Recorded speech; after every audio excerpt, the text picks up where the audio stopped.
সত্যযুগের মানুষ 1 লক্ষ বছর বাঁচত, ত্রেতা যুগে 10,000 বছর এবং দাপর যুগে 1000 বছর। ভগবান শ্রীকৃষ্ণ যখন ভগবদ্গীতায় জ্ঞানদান করছিলেন তখন তার বয়স ছিল 125 বছর। তবুও তাকে দেখতে 20 বা 25 বছরের নবীন যুবকের ন্যায় দেখাতো, কেননা তার দেহ চিন্ময়। কিন্তু এই কলিযুগের মানুষ অত্যন্ত স্বল্পায়ু, তারা মাত্র 100 বছরের মতো বেঁচে থাকে কিংবা তার থেকেও কম। তাই এই যুগের মানুষের জন্য আত্ম উপলব্ধির একটি বিশেষ পন্থা প্রয়োজন। ভগবান শ্রী চৈতন্য মহাপ্রভু নিজে আচরণ করে আমাদের দেখিয়েছেন কিভাবে এ যুগে ভগবান শ্রীকৃষ্ণের শিক্ষাকে অনুসরণ করতে হয় এবং শুদ্ধতা অর্জন করতে হয়। তিনি আমাদের সেই পন্থা দিয়েছেন যার মাধ্যমে আমরা ভগবান শ্রীকৃষ্ণের প্রেমময়ী সেবায় নিযুক্ত হয়ে তার কাছে ফিরে যেতে পারি।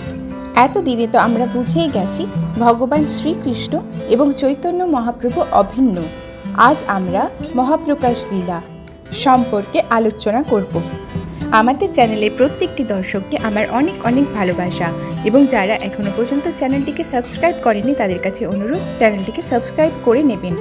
ভগবান যেন পৃথিবীতে অবতীর্ণ হন তার জন্য অদ্বৈত গোসাই উপবাস করতেন, তুলসী ও গঙ্গাজল দিয়ে শালগ্রাম শিলার পুজো করতেন আর উচ্চ স্বরে হরিনাম করতে করতে প্রার্থনা করতেন।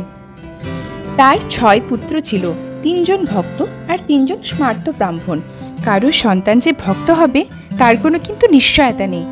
আমরা চেষ্টা করতে পারি, প্রার্থনা করতে পারি, যদি আমরা সফল হই তবে একজন কৃষ্ণ ভক্ত সন্তান লাভ করতে পারি। অদ্বৈত আচার্য এই ধরাধামে আবির্ভূত হলেন, কিন্তু তিনি সকলকে কৃষ্ণপ্রেম দান করার জন্য নিজেকে যোগ্য মনে করলেন না। ভাবলেন এই কাজের জন্য স্বয়ং কৃষ্ণের অবতীর্ণ হওয়ার দরকার। একদিন শ্রী চৈতন্যদেব শ্রীবাস ঠাকুরের ভাই রামদাস পণ্ডিতকে বললেন, অদ্বৈত গোস্বামীর বাড়িতে গিয়ে বলো যে যার জন্য তিনি উপবাস করছেন, হরিনাম কীর্তন করছেন, তুলসী ও গঙ্গাল জল দিয়ে শালগ্রাম শিলা পুজো করছেন, তার সেই প্রভু আবির্ভূত হয়েছেন। এখন তিনি নবদ্বীপে আছেন। এই সংবাদ শীঘ্রই অদ্বৈতের কাছে পৌঁছে দাও। রামদাস পণ্ডিত অদ্বৈতের বাড়িতে গেলেন। তখন অদ্বৈত তার শালগ্রাম শিলার পুজো করছিলেন। রামদাস তাকে প্রণাম নিবেদন করে মহাপ্রভুর বার্তা তাকে প্রদান করলেন। অদ্বৈত কোষে লাফিয়ে উঠে চিৎকার করে বলতে লাগলেন, হরি বল, হরি বল। এসেছেন, তিনি এসেছেন, আমি তাকে নিয়ে এসেছি, আমি তাকে নিয়ে এসেছি, হরি বল, হরি বল। তিনি আনন্দে নৃত্য করতে লাগলেন।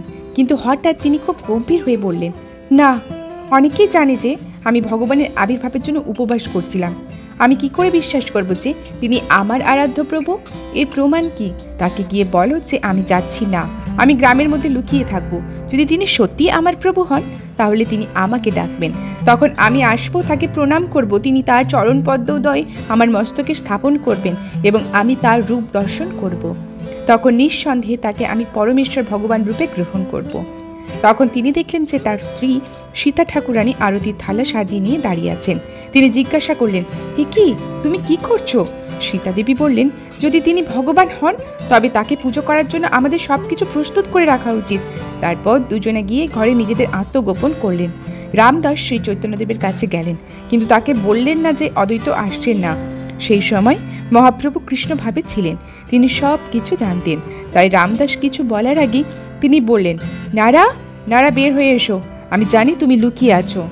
নারা হচ্ছে অদ্বৈতের ডাক নাম। তৎক্ষণাৎ অদ্বৈত বের হয়ে এসে ভগবানকে প্রণাম করলেন। মহাপ্রভু তার চরণপদ্ম অদ্বৈতের মস্তকে স্থাপন করলেন। অদ্বৈত তাকিয়ে দেখলেন সমস্ত জগৎ অদৃশ্য হয়ে গেছে, শুধু শ্রী চৈতন্যদেবের দেহ থেকে ব্রহ্মজ্যোতি নির্গত হচ্ছে। নিত্যানন্দ প্রভু এবং অন্যান্য পার্শ্বদগণ চামর ডুলাচ্ছেন আর মহাপ্রভুর বন্দনা করছেন।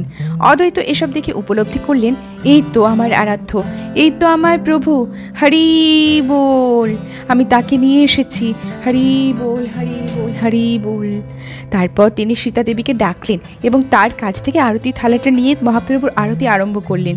21 ঘন্টা ধরে একটানা মহাপ্রভুর আরতি চলতে লাগলো। এই আরতিটি খুবই তাৎপর্যপূর্ণ এবং আমরা সন্ধ্যা আরতির সময় এটি উদযাপন করি, জয় জয় গৌরা চাঁদের আরতি কো শোভা। তারপর একের পর এক ভক্তকে মহাপ্রভু আশীর্বাদ করতে লাগলেন। তিনি অদ্বৈতকে বললেন, এখন তোমাকে আমার কাছ থেকে একটি বর গ্রহণ করতে হবে, তুমি যা চাইবে তাই পাবে।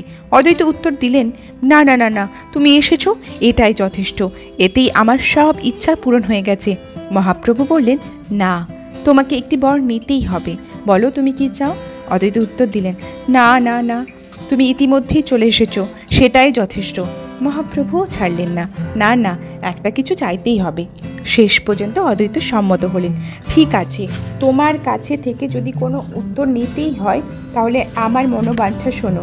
যেসব জীবের ভগবত দত্ত হওয়ার সুযোগ নেই, যারা তোমার প্রতি প্রেমাবিষ্ট হওয়ার সুযোগ পায় না, সেই সব অধঃপতিত জীবীদের তুমি বিশেষ কৃপাদান করো। তোমার করুণায় যেন তারা জীবনের পরম কল্যাণ ও আশীর্বাদ প্রাপ্ত হয়, এটি আমার বিশেষ অনুরোধ। মহাপ্রভু বললেন, তথাস্তু।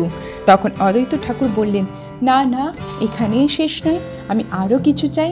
যেসব মানুষ নিজেদের খুব ধার্মিক, মহান ভক্ত, বেদজ্ঞ ব্রাহ্মণ বা রাজা মনে করে গর্বিত, যারা তাদের তথাকথিত জড়জাগতিক উপাধির জন্য নিজেকে তোমার আশীর্বাদ পাওয়ার যোগ্য বলে মনে করে, এবং যারা অহংকারে বশীভূত হয়ে তোমার ভক্তদের অবজ্ঞা করে কষ্ট দেয়, তাদের তুমি তোমার কৃপা করো না।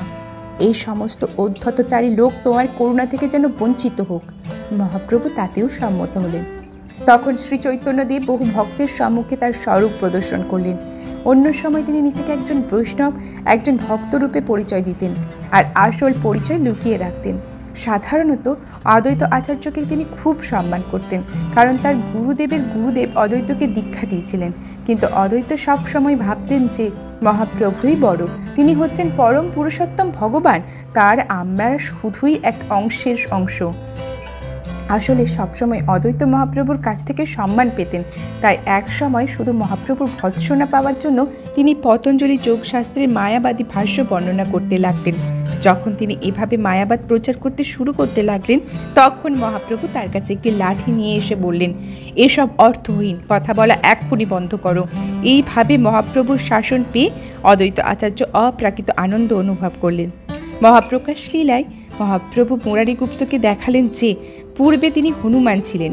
মুরারিগুপ্ত নিজের শরীরের দিকে তাকিয়ে দেখল যে তার শরীরটি হনুমানের ন্যায়, আর মহাপ্রভুর দিকে তাকিয়ে সে দেখল অপূর্ব সুন্দর নবদুর্বাদল শ্যাম রামচন্দ্র তীরধনুক নিয়ে দাঁড়িয়ে আছেন। এই দৃশ্য দেখে সে মূর্ছা গেল। জ্ঞান ফিরে এলে সে দেখতে পেল যে সে আবার মুরারিগুপ্তই হয়ে গেছে। শ্রীচৈতন্যদেবও আবার তার স্বরূপে ফিরে এসছেন। মহাপ্রভু হরিদাস ঠাকুরকে বললেন, তোমাকে 22 বাজারে বেত্রাঘাত করা হয়েছিল, আমি ওদের শিরচ্ছেদ করতে এসেছিলাম, কিন্তু তুমি প্রার্থনা করেছিলে, হে প্রভু দয়া করে ওদের ক্ষমা করে দাও, ওরা জানে না যে ওরা কি করছে, তাই আমি ওদের মারতে পারিনি, আমি ওদের ক্ষমা করে দিয়েছিলাম, আর সমস্ত আঘাত নিজের পিঠে ধারণ করেছিলাম। তখন মহাপ্রভু তার পৃষ্ঠদেশ দেখালেন, যেখানে অসংখ্য আঘাতের চিহ্ন। হরিদাস মূর্ছা গেলেন। মহাপ্রভুর গায়ে এত আঘাতের চিহ্ন দেখে তিনি আর সহ্য করতে পারলেন না। সাধারণত 3 বারের বেশি বেত্রাঘাত পেলে কেউ বাঁচতে পারে না, কিন্তু হরিদাস ঠাকুর 22 বাজারে বেত্রাঘাত পেয়েও জীবিত ছিলেন। কোনো মানুষের পক্ষে তা অসম্ভব। আঘাতকারীরা তেলে বেগুনে জ্বলে উঠল আর হরিদাসকে হত্যা করার সর্বোচ্চ চেষ্টা করল, কিন্তু তারা ব্যর্থ হলো। এভাবে শ্রী চৈতন্যদেব এক এক করে ভিন্ন ভক্তকে দেখাচ্ছিলেন যে পূর্বে লীলাগুলোতে তার কে কোন রূপে ছিলেন। বিভিন্ন লীলায় অংশগ্রহণকারী বহু ভক্ত মহাপ্রভুর সংকীর্তন লীলায় যোগদান করেছিলেন। মহাপ্রভু মাত্র 2-3 বার উপস্থিত ভক্তদের দেখিয়েছিলেন যে তিনি পরম পুরুষোত্তম ভগবান। অবশ্য আরও কয়েকবার তিনি কোনো কোনো ভক্তকে আলাদাভাবে স্বরূপ দর্শন করান, কিন্তু মহাপ্রভু ভক্তরূপেই লীলাবিলাস করেছেন। সাধারণত কেউ যদি তাকে কৃষ্ণ বলে ডাকতেন, তিনি কানে আঙুল দিয়ে দিতেন, বলতেন, এ কি বলছো, বিষ্ণু বিষ্ণু, আমি একজন সাধারণ ভক্ত। কিন্তু আসলে তিনি স্বয়ং শ্রীকৃষ্ণ, সকল অবতারের উৎস। তিনি ভক্তরূপে এসে ভক্তদের সঙ্গে মিশে সবাইকে কৃষ্ণ প্রেম দান করেছেন। হরে কৃষ্ণ, হরে বল। আজকের ভিডিও যদি আপনাদের ভালো লাগে তাহলে অবশ্যই আমাদের চ্যানেলটিকে সাবস্ক্রাইব করবেন এবং লাইক কমেন্ট শেয়ার করতে কিন্তু ভুলবেন না। আর অবশ্যই বেল আইকনটি প্রেস করবেন যাতে আমাদের চ্যানেলের সমস্ত নোটিফিকেশন আপনাদের কাছে পৌঁছায়। বলুন হরে কৃষ্ণ।